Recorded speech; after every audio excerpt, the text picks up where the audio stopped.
Welcome back to the Southern Scene on WSAV and MyLC. If you're a pet lover, specifically a dog lover, well, believe me, this next segment is for you, especially if you feed your dog and you really care about what you feed your dog, those special treats. Well, you want to pay attention. We've got you covered here on the Southern Scene. Joining me right now is founder and pack leader of Oliver Bentley's, Eric Zimmerman. Hi, Eric. How are you? Good to see you. It's so good to see you. Thank you know, you. I walked in here and I absolutely love it because you would never know that, that this is for dogs. Yeah. I mean, it's absolutely so classy in here. How did Oliver Bentley's get started? Thanks for that. Actually, Oliver Bentley's got started out of necessity. I think a lot of small businesses just start out of the founder's need, and my need came from my black lab having very poor digestion, and actually as he got a little older, he became gluten intolerant. So I started making my own treats at home. At the same time, I also had an idea, or had noticed that the dog treat market was lacking treats that were gluten-free, all natural, artisanally made, handmade. You know, because when you think about ingredients, it is so important. I mean, a lot of people go to grocery stores, they just pick up dog treats. If it says dog treats, they pick it up, they don't pay attention to the ingredients. But that really is something that we should do. Exactly. I've got a saying here, if I can't eat it, I'm not giving it to my dogs. So every single ingredient in my Ollie B biscuits is human. What that means is that we seem to have this thought that dog treats are made of substandard ingredients. These days, the dog treat market as a whole has all elevated their game, and what I've done here at Oliver Bentley's is just taking it up one more notch. Growing up with dogs, I've always been a dog lover, and when Makers became gluten intolerant, it became a necessity of mine to find him something that he could eat, because everything I was buying in the store, let's just say it wasn't going through his system properly. So you're talking about like really natural, whole grade ingredients. Yeah, every ingredient you can buy. And this is in the something you supermarket. can eat, or I could eat. Yeah. You want to?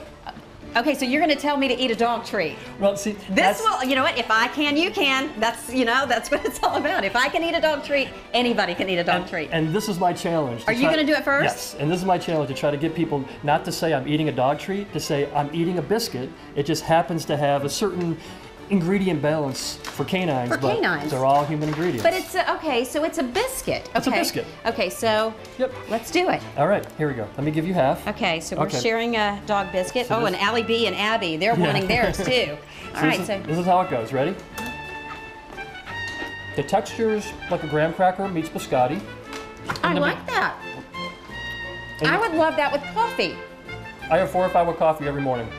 You eat the biscuits with coffee every morning. Why not? What I tell people to do when they get home is to make them earn it, take it right down to their nose, snap it, and hold it for a second. Because when you snap it, you're releasing the honey, the ginger, the applesauce, the molasses, so they get it through their nose, and then when you give it to them, as they chew it, you're going through the same range of taste bud taste that we went through, just muted a little bit. Right. So we snap and hold, she checks it out, and then you give it. You know, I've never noticed that, but that's the proper way. That would be the proper way to give the biscuits. Right. Yeah. So what's next for Oliver Bentley's? I mean, I know you've got so many things going on in here, and you're kind of I mean, I know you've got the background of financial advisor, but this is kind of taking up more of your time now, to where this is where you're devoting your true passion and stuff. So what's next for Oliver Bentley's? Well, now that we've nailed the Ollie B biscuit, we're going to expand it to other flavors. We're also going to go and make Ollie B bowls, Ollie B blankets, Ollie B beds, Ollie B leads. The brand will continue to expand, basically. Eric, thank you so much for inviting us in and giving us a little taste of what Oliver Bentley's is all about. I absolutely love it, and I'm so impressed with what you have going on here. Of course, it's located right in Wright Square. And I've been, thank you for introducing me to Ollie B and Abby. They are fabulous. You're welcome. As we tell everybody before they leave, bark back soon. Okay, I love it. I love it. If you'd like more information on Oliver Bentley's, now you can go to the information you see right there on your screen. They're easy to find. You'll find them on all social media, Twitter, Facebook. They also have a website. Make sure you look at that website. But also, they're located right in Wright Square in downtown Savannah. Take the time to stop by.